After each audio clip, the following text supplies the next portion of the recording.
Go. Just get my head around the. Okay, well, hello everybody, and welcome to this presentation on language learning video. So just a few housekeeping things before we start. Please could you make sure that yes, here we go. So you should be able to see my slides and hear me. I've got the video on at the moment, but I'm going to turn it off because I think that my internet connection will. So you won't be able to speak, but if you'd like to ask a question, just use the chat box. And I'll make sure to leave enough time at the end of this talk to try and answer any questions that you have. There'll also be a certificate available for the talk. To get this, you'll need to fill out the short survey, which you will be redirected to at the end of the webinar. You just need to click the link.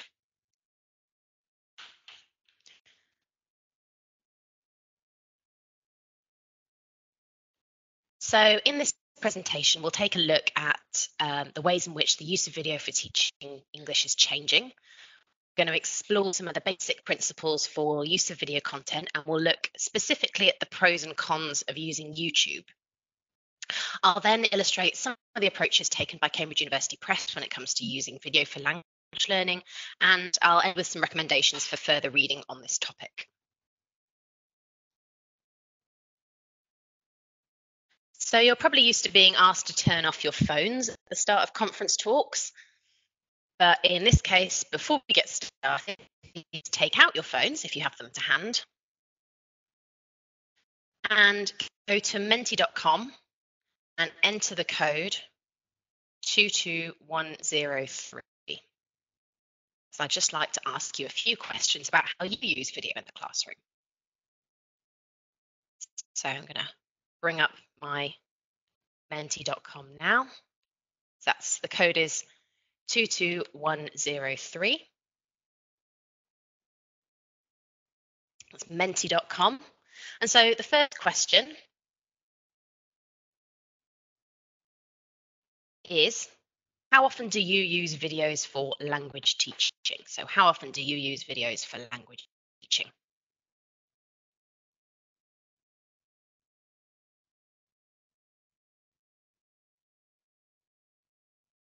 Right, so some people are typing in the chat box every day,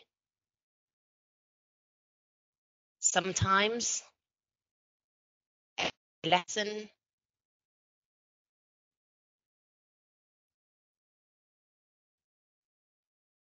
Okay, you can also do this on menti.com. You should be able to see it on my screen. You go to menti.com and enter the code 22103. Well, some people are saying rarely. That's interesting.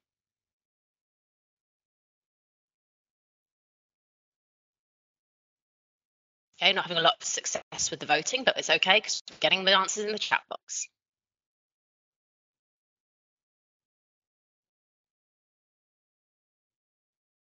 Okay, so from your answers in the chat box, I can see a lot of you are saying quite often. And here we go. So we're getting occasionally. Most people say occasionally. Quite a few offens, and actually some people saying daily. So that's interesting. So next question then.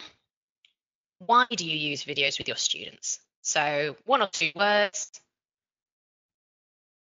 Why do you use videos with your students?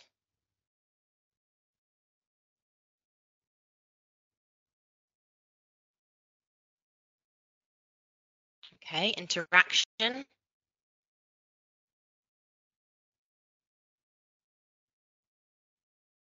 Okay, engagement, entertaining, motivational.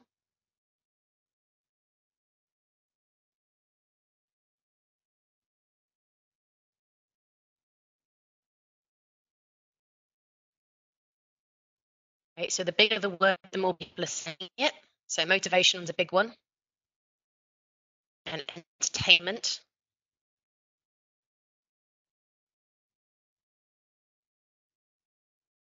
Native speakers, yes, that's a good point. So authenticity is quite important then. Skills, somebody's mentioned skills.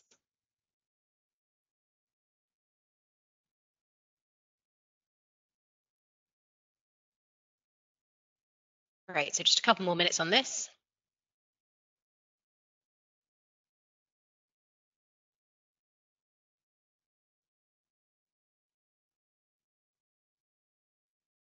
Great. So motivation, entertainment, important.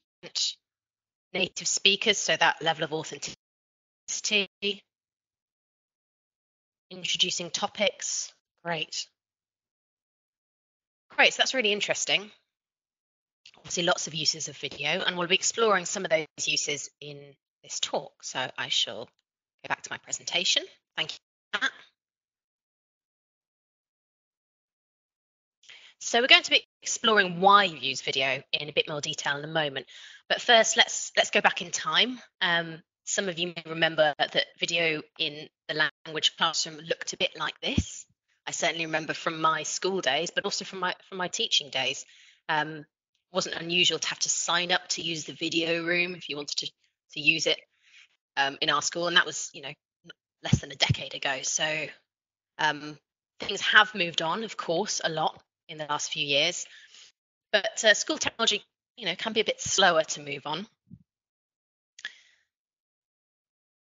And I've got this quote from Ben Goldstein and Paul Driver, who wrote this fantastic book called Language Learning with Digital Video a few days ago. And I think that quote really highlights the idea that video in many classes was really at one time just a reward at the end of the week. Perhaps everyone was a bit tired. You got to Friday. It was quite a nice treat, I suppose, after a hard week of work to watch a video.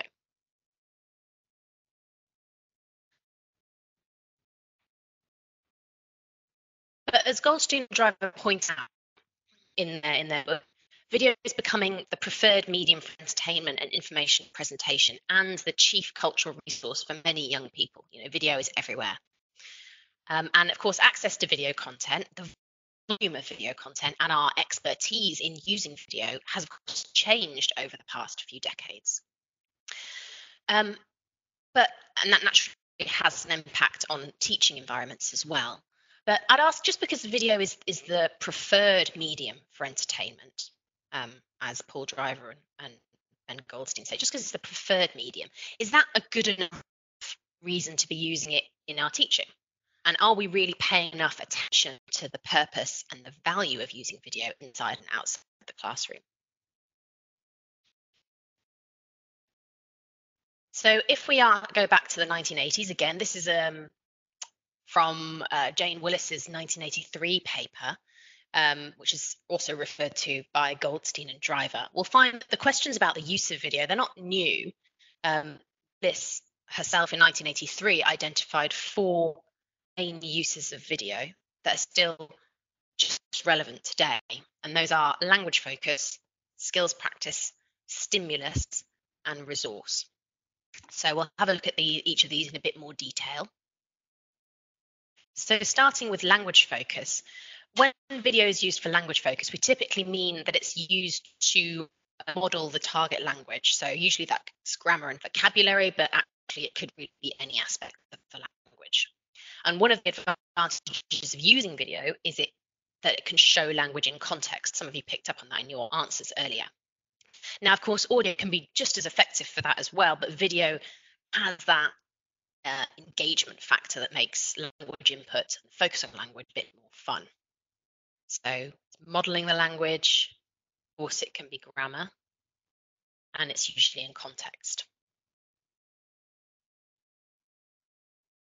And platforms like YouTube are absolutely full of content that can be used for this purpose. So here, for example, making use of a popular TV series I'm sure you'll recognise from the 1990s. It's actually had a bit of resurgence, at least in the UK, thanks to being on Netflix. I think it's quite retro now for teenagers, which makes me feel very old. And this clip, which is Joey's worst advice, can be used to illustrate the language of advice giving. So you should, and why don't you, and that sort of thing. And in this case, somebody on YouTube has put together a series of clips of Joey giving bad advice. And while it's not specifically designed for language use, it's a great way to show the language in a real context, and one that's quite entertaining and teen friendly, I suppose. So the second part of the grid, Jane Willis's grid, was skills practice. So the most obvious skill that can be practiced with video is obviously listening, and that could be listening comprehension, or it could be specific skills like predicting content. But video can also be used as a sort of setup, a launching point for speaking activities, role plays, giving students an example of what they've got to do, perhaps go and do it. And while they might not be particularly obvious skills to practice with video content, reading and writing can be covered, for example, by creating subtitles or correcting subtitles. So a simple idea, starting off a class by giving directions by actually showing someone asking for and giving directions. And this again comes from YouTube. And obviously the advantage of YouTube, you can switch the subtitles on and off so students can practice with the subtitles and without the subtitles, and it supports mixed ability classes. Sorry, I see that some people are having problems with sound. I hope that's not my internet connection. I'll carry on. Hopefully most of you can hear me all right. So the third part of the grid, Jane Willis's grid, was video as stimulus. And when we think about video as stimulus, the engagement buzzword is often the first thing that comes to mind. And actually, many of you said that you used video because it was engaging, because it was attention grabbing. And it is a fantastic way to grab students' attention. But engagement alone isn't enough. You've got to be able to sustain that interest for the rest of the class after the video. Are they just as engaged for the follow-up tasks? Or perhaps do you risk losing engagement as the class goes on? Done well, video can be a really great catalyst for follow-up tasks, because you're not necessarily focusing on the language at this stage. It could be silent visuals actually. Mr. Bean was very popular in my school. But finding great video isn't enough. So that Mr. Bean clip that I found, that I'd spent ages trying to track down, and found it, and it was brilliant for my lesson on teaching sequences. Yeah, it was really, really great at the beginning of the class, but then when it came to doing the perhaps slightly boring activity afterwards, because I'd had spent so much time trying to track the video down, which was putting activities in order or something, the students' attention started to move elsewhere. It's often the problem with YouTube, actually. It takes so long to find what you want, but we'll come back to that a bit later. So again, you find YouTube's not short on these dramatic, attention-grabbing videos, but remember, it's important to just give just as much consideration, or possibly more, to what you're going to do after the video. So the final use of video that Jane Willis identified was using video as a resource. And by this, we mean video as a source of information. This is really common in classes where students are learning about a topic in English, like science or something, or project-based lessons. Video as a resource is also really relevant to flipped classes. And by flipped class, I mean where students access content before class and then spend time in class on more communicative or task-based activities. Now, I'm sure many of you are teaching online perhaps now, and this type of lesson, this flipped style, can be more practical sometimes if you're teaching online, because it means you don't have to try and project a video to 30 students all logging in from different places. You can get them to watch it in their own time and then come into class ready to perhaps do more communicative activities.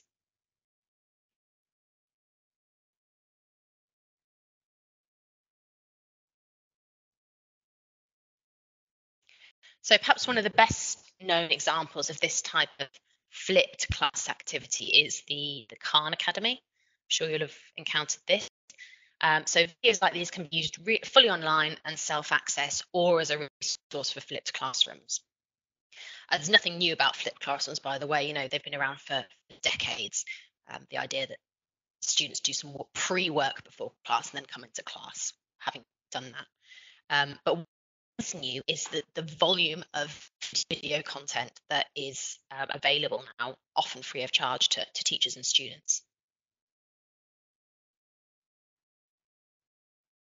So going beyond language skills then, so we've covered the 4 boxes that Jane Willis identified, the use of video, which are very much language based, but going beyond language skills, using video in teaching can really help with other skills, skills that students might need after school in the outside world, things like creativity, digital literacy, and collaboration. And the sort of wave of new digital technologies and how easy it is to watch video, record videos, digitally play with video, that has really opened up more possibility for this type of skills development. And we'll be touching on that again towards the end of the presentation. But I wanted to just spend a little time talking specifically about YouTube. So as you'll know, there's no shortage of video content about, and you'll see from the examples that I've been showing that YouTube, it's really established itself as the go-to website. And of course, it's not the only website, but it's by some margin the most commonly used. And if we look at a few of the statistics, we'll see that YouTube really is massive. So 300, this is from 2019, so 300 hours of video uploaded every minute. 5 billion videos watched every day. And 50% come from mobile devices, so it's people watching perhaps on the go. And of course, these stats come from last year. It'd be interesting to see when everyone's in lockdown. I wonder if that's changed. Probably lots of people starting to create their own videos, maybe. But this volume of content comes with some dangers, I suppose. So there's loads to choose from, as we've seen, but finding the quality content can be a struggle. You probably have all experienced this. You've got an idea in your head of what would be a great type of video for your lesson, and then you end up going down a sort of rabbit hole of YouTube trying to find something that just works, that matches exactly what you want to do. And it's just because the videos that you here on page 1 of your search result doesn't necessarily mean that they're going to be appropriate for your purposes. YouTube and Google are much more interested in sort of popularity and ads, clicks on ads. They're not necessarily so interested in educational quality. So very importantly, the first video in the list is almost always an advert. In this case, this is a search for the perfect, and it's actually an advert from Babel. But it's to do with dialect, so it doesn't seem to be too relevant to the present perfect. I might be wrong. But it's probably not what you're looking for in this case.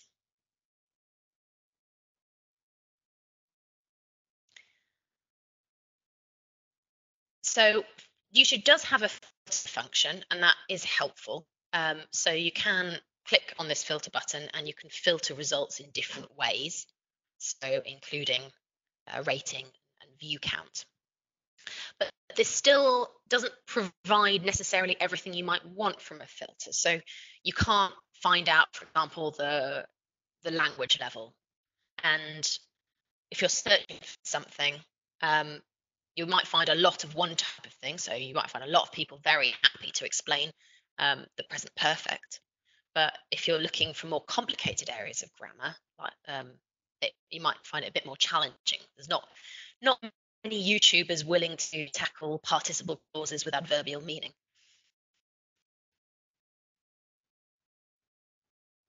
So yeah, that's the filter.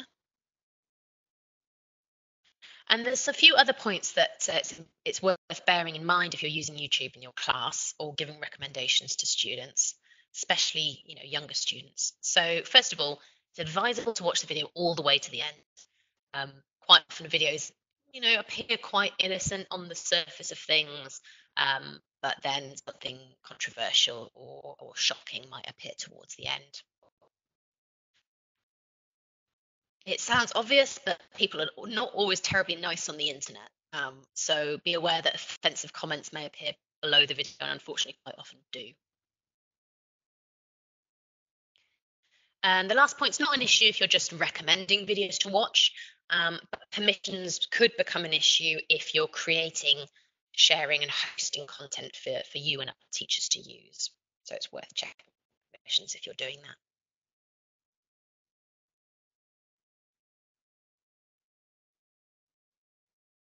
So all of this, might leave you feeling a bit overwhelmed about using video, and perhaps that for people who are using it less often, perhaps it's the struggle of trying to track down exactly what you want that makes it less accessible. Because we've already seen there's loads of great ways to use video, but actually finding the right video can often be the sticking point.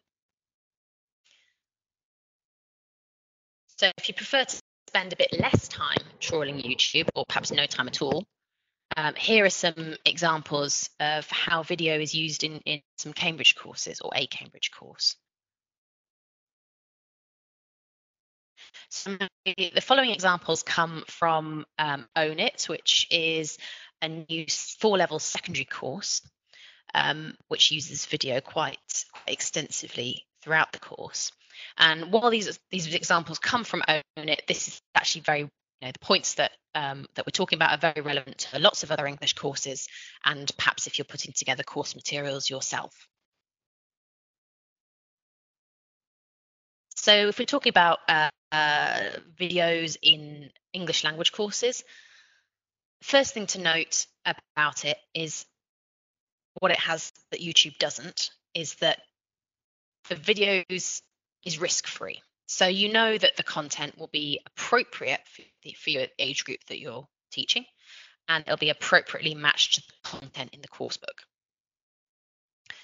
The language level of the videos will be carefully aligned to the level of the learners, and it will cover the relevant language points.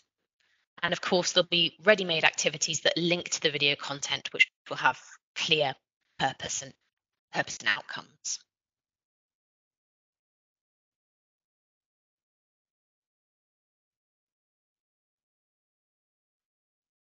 So documentary videos, I'm sure many of you will have seen English language courses which include documentary videos. It's becoming quite common now. And I think when you were talking about the why you use language videos before you, authenticity sort of seemed to come out of that. And what documentaries give is the authenticity which you might not necessarily get with perhaps more traditional scripted dramas that were very common in course books, since the 70s and 80s, really. So what publishers will often do is provide subtitles or voiceovers which are graded by levels. Because just because a student's language level is lower, it doesn't necessarily mean that they're not interested in slightly more complicated topics. Herbert Puchta, I'm sure many of you will have heard of. He's a very experienced secondary author. And he talks a lot about the importance of not patronizing teenage students by just focusing on what we may think of as typical teen topics, like their favorite movies or celebrities or something. But that we should actually sometimes allow them to engage with bigger ideas like culture, like what's happening on the news. I mean, especially at the moment, it's very, what's happening in the outside world is really, really relevant to students and their lives. And it's particularly older students, they're already starting to engage with these big ideas, and this gives them, I guess, brain food to do that. So here you see some screenshots from some of the documentary style videos in Own It. They're used in 2 ways in the course. So to introduce topics, I think someone already said that they used video to introduce topics. and also on these around the world pages, which introduce students to different countries and cultures. Because of course, the beauty of documentary video is that you can travel the world with your students from your classroom. The video here is chosen to link thematically with the reading text. So using an example from a different culture. So the reading text in this case is about eagle hunting, people hunting with eagles in Mongolia.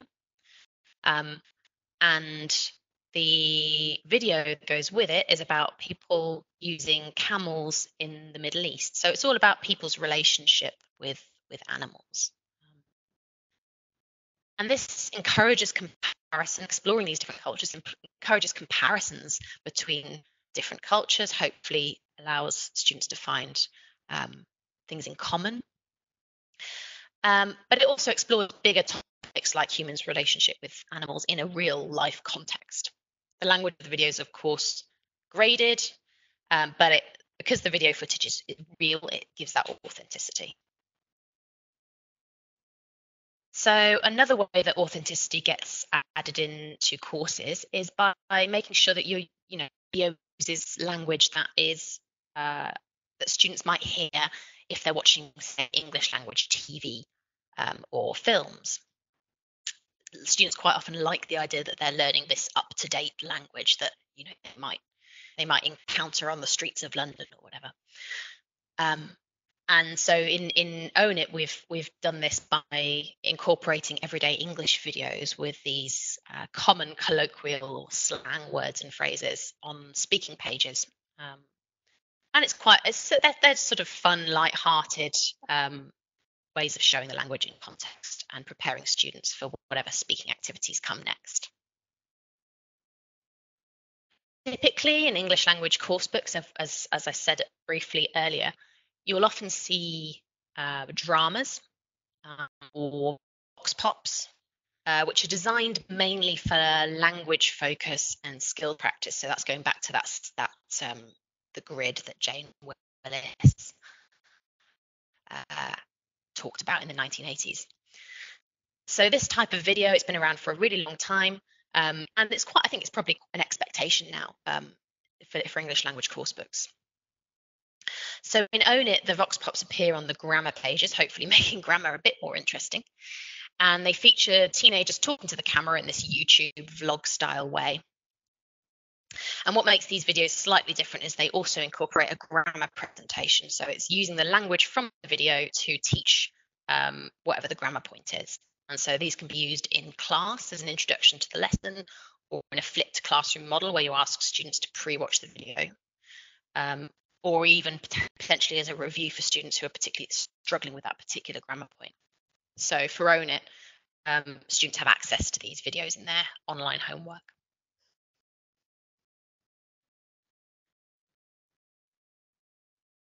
Technology, like online homework and things, also opens up opportunities for capturing language that students produce.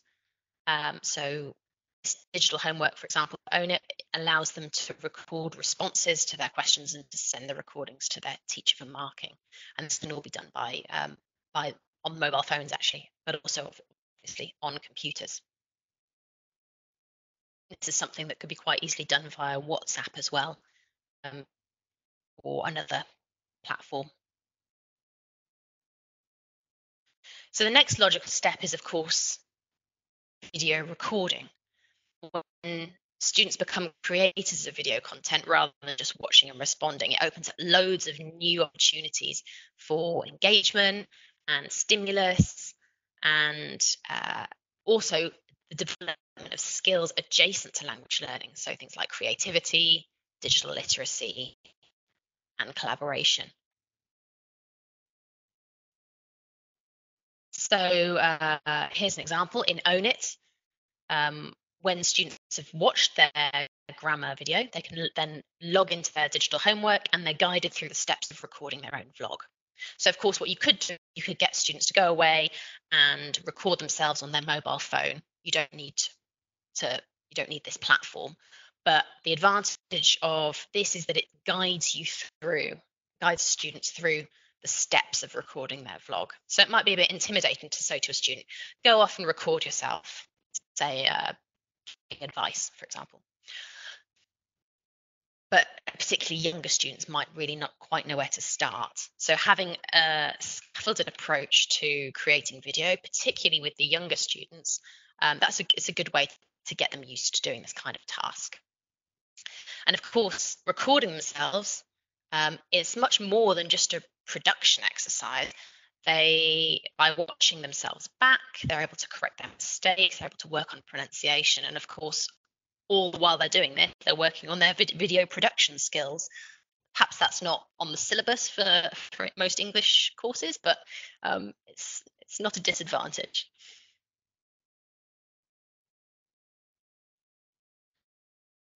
So video creation can also be a really big part of collaborative or individual project work. In Own It, we've got project work is a very key part of the syllabus. There's a ready-made project for every unit, which ties into the topic and the language of that unit. And a lot of these projects require students to present their work, whether it's a poster, whether it's the results of a survey, whether it's their design for a food truck like here, you can see on this page. And video is the perfect medium for students to share their work. Perhaps if you don't have time to dedicate in class, they can record themselves on their video presenting what they've done. And particularly in these times of remote teaching, if you want, it's a great way to not eat up class time is to get them to pre-record themselves. Also, for students who lack confidence for this type of presentation, the ability for them to be able to record, watch it back, maybe re-record, it builds their confidence and makes it not so scary for them. So if you're interested in exploring this in a bit more detail, this idea of video creation and what all the exciting things that you can do, there are plenty of online resources and enthusiastic advocates on social media. So this is a good place to start. ICT Evangelist, who's Mark Anderson, he's on Twitter. He's got a great website, and one of his areas of interest is this idea of flipping the flip. So it's where, rather than having students consume the content that's used in flipped learning, so rather than having them watching videos and responding, it's actually getting them to create that content themselves. And this is used really effectively when it comes to explaining grammar points. So small teams of students tasked with creating short videos to explain a grammar point, encouraged to be as creative as they like. And that's a really fantastic way of getting them to engage with the language they're learning, as explaining and illustrating a grammar point, of course, is going to require, you've got to really understand that grammar point and what context it's used in order to be able to then create a video.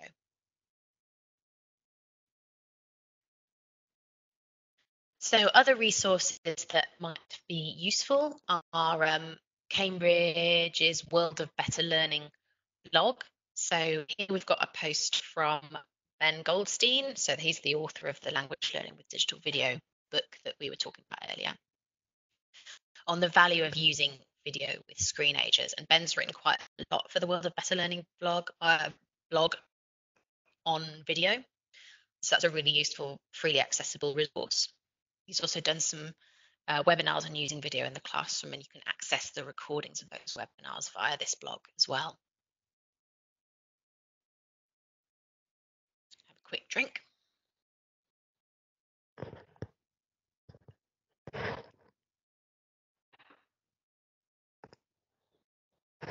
And of course, there's printed books for teachers.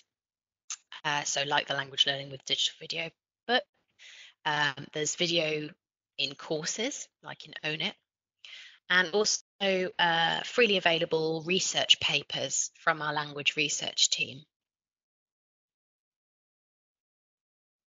So if you want to access these papers, visit languageresearch.cambridge.org, and then you can select Cambridge Papers in ELT, and you'll have free and immediate access.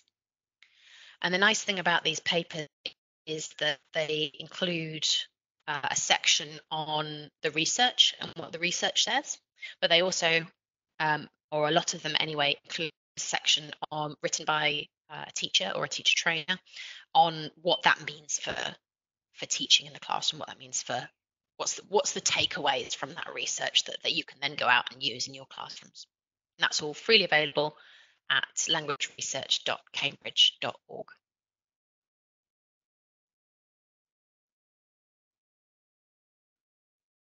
So that's it from me. Gosh, that was quite quick. So I hope you've got lots of questions. I'm happy to answer any. I'll do my best to answer any that you've got. But otherwise, thank you very much for coming. So please type any questions you've got in the chat box.